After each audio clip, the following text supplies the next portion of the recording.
प्यारे बच्चों, पिछली कक्षा में हमने दर्पण, दर्पण से प्रतिबिंब का बनना और दर्पण समीकरण के बारे में अध्ययन किया था। आज हम दर्पण के रेखीय आवर्धन के बारे में आपको बताएंगे। तो सबसे पहले जान लीजिए रेखीय आवर्धन क्या होता है।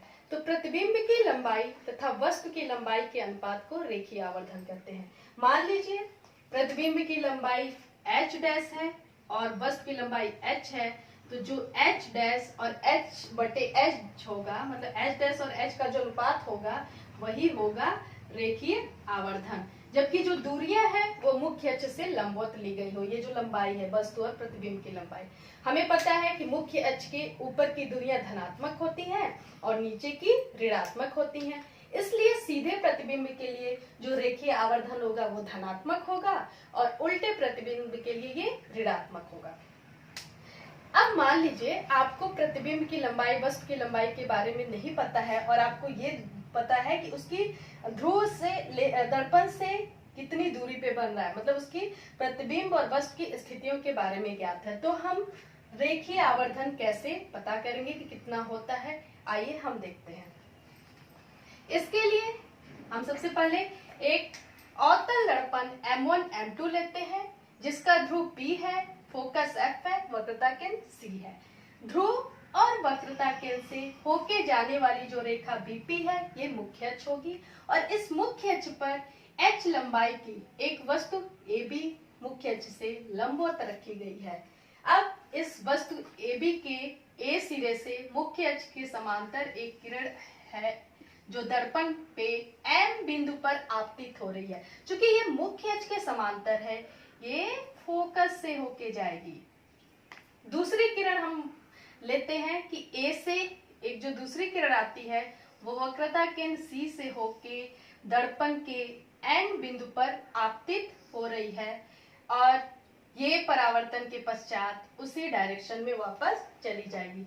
जो दोनों परावर्तित किरण है का जो कटान बिंदु है A डैश, यहीं पे वस्तु के इमेज फॉर्म होगा, प्रतिबिंब बनेगा। A डैश से हम मुख्य अक्ष पे अगर हम लंबवत एक रेखा खींचे, लंब खींचे, तो ये जो A डैश B डैश है यही AB का प्रतिबिंब होगा। मान लीजिए इस प्रतिबिंब की जो लंबाई है वो H डैश है। अब हम एक तीसरी किरण की कल्पना करते हैं जो A से बिंदु P पर आपतित हो रही है। P पे आपतित होगी तो यहां से भी जो परावर्तित किरणें होंगी वो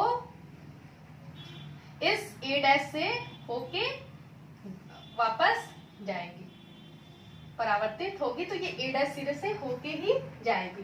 अब हम इसमें त्रिभुज ABP तथा त्रिभुज A dash B dash P पे को देखेंगे। त्रिभुज ABP तथा त्रिभुज A डैश PB डैश में क्या हो जाएगा कि एंगल ABP बराबर क्या हो जाएगा, angle A dash B dash P और ये होगा 90 डिग्री, क्योंकि ये वस्तु और प्रतिबिंब जो है मुख्य अक्ष के लंबवत है, लंब है उस पे, इसलिए 90 डिग्री होगा। और इसी प्रकार angle APB equal to angle A dash PB dash, और अगर ये मान लीजिए ये एंगल थीटा है, मतलब यहाँ से जो किरण आ रही है वो थीटा एंगल पे इस पे आपतित हो रही है, तो ये आपतन कोण थीटा होगा तो परावर्तन कोण भी थीटा होगा, क्योंकि यहाँ पे जो CP है वक्रता केंद्र से होके जाने वाली रेखा यही यहाँ पे अभिलंब होगी। और आपतन कोण परावर्तन के केस में होता है आपतन कोण बराबर परावर्तन कोण, तो ये हो जाएगा थीटा परावर्तन के नियम से। चूंकि दो त्रिभुज के जो दो कोण आपस में बराबर है तो तीसरा अवश्य ही बराबर होगा, क्योंकि तीनों कोणों का योग जो होता है 180 डिग्री होता है। इसलिए त्रिभुज ABP और त्रिभुज A dash B dash P समरूप होंगे। दिस इंप्लाई त्रिभुज ABP तथा त्रिभुज A dash B dash P समरूप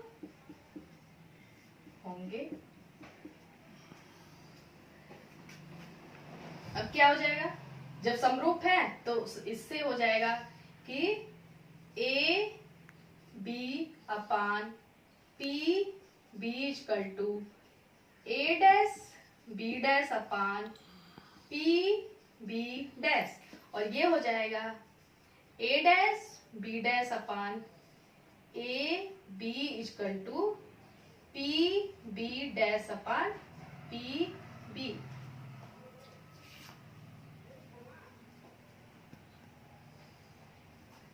यहां से देखिए ए डैश बी डैश क्या है, वो प्रतिबिंब की लंबाई है। चूंकि मुख्य अक्ष के ये क्या है, नीचे है, इसलिए साइन कन्वेंशन से चिन्ह परिपाटी से माइनस एच डैश होगा, और ए डैश बी डैश मुख्य अक्ष के ऊपर ली जा रही है इसलिए ये एच होगा, और पी बी क्या है, पी बी डैश ये होगी प्रतिबिंब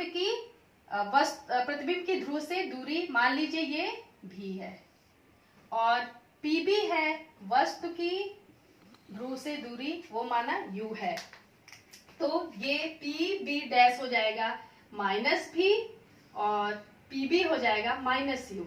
माइनस साइन यहाँ पे इसलिए लिया गया है कि जो हम वस्तु और प्रतिबिंब की दूरियां देख रहे हैं ध्रुव से, वो आपतित प्रकाश के विपरीत दिशा में ले रहे हैं, इसलिए माइनस साइन होगा। ये होगा minus h dash upon H equal to v upon u, और ये हो जाएगा h dash upon H equal to minus भी अपान यू।